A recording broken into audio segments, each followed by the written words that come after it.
Today we hear the classic parable of the mustard seed, and it's one of those we know quite well.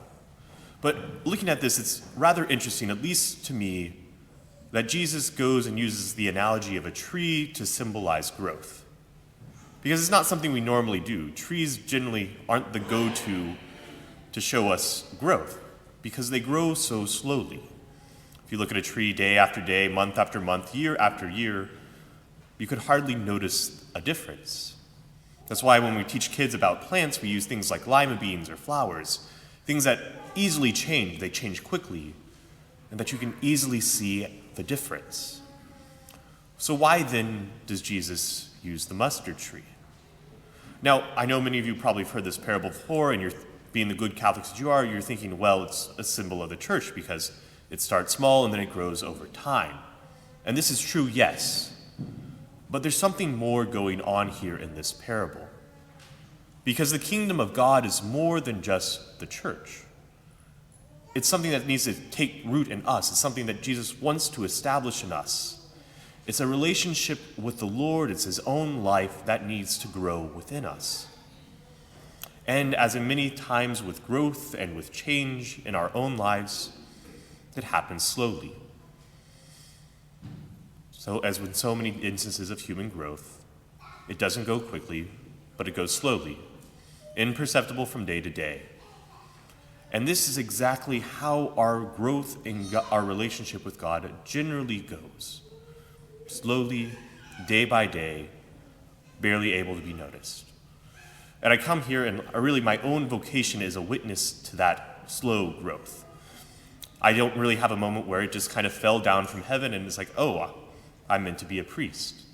No, it was a slow daily growth closer and closer to God that led me to that reality. Because I came from a pretty typical Catholic family. I didn't grow up like a monk like Father Michael did with his family. We were just your average standard Catholic family. We did your typical good Catholic things. We went to Mass every Sunday. We prayed occasionally at home.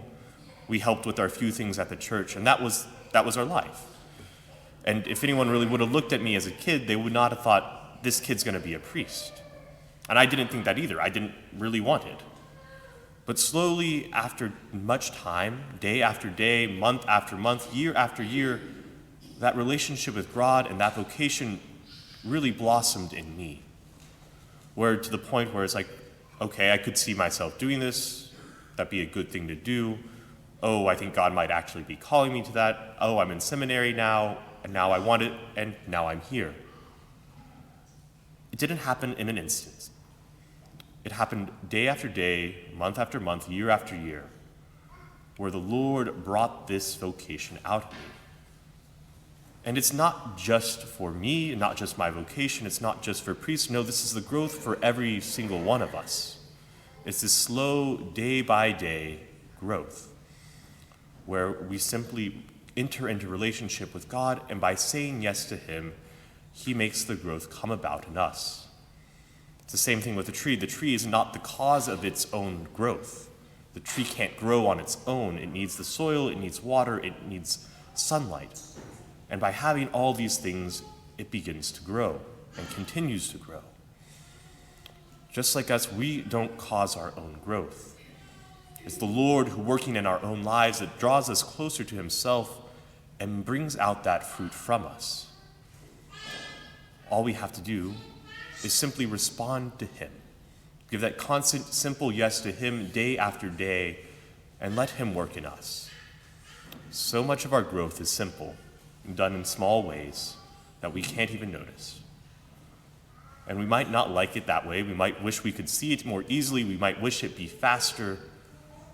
But instead of giving us a different way of growth, the Lord has blessed that simple, slow way in which we grow all the time. So as we come forth to this Eucharist today to be fed by his body and blood, we're having another opportunity to grow with the Lord. Slowly, yes, but in a real way. Are we open to this growth? Are we open to continue saying yes to the Lord so that he might bring out something new in us, so that we might be more perfectly a representation of him?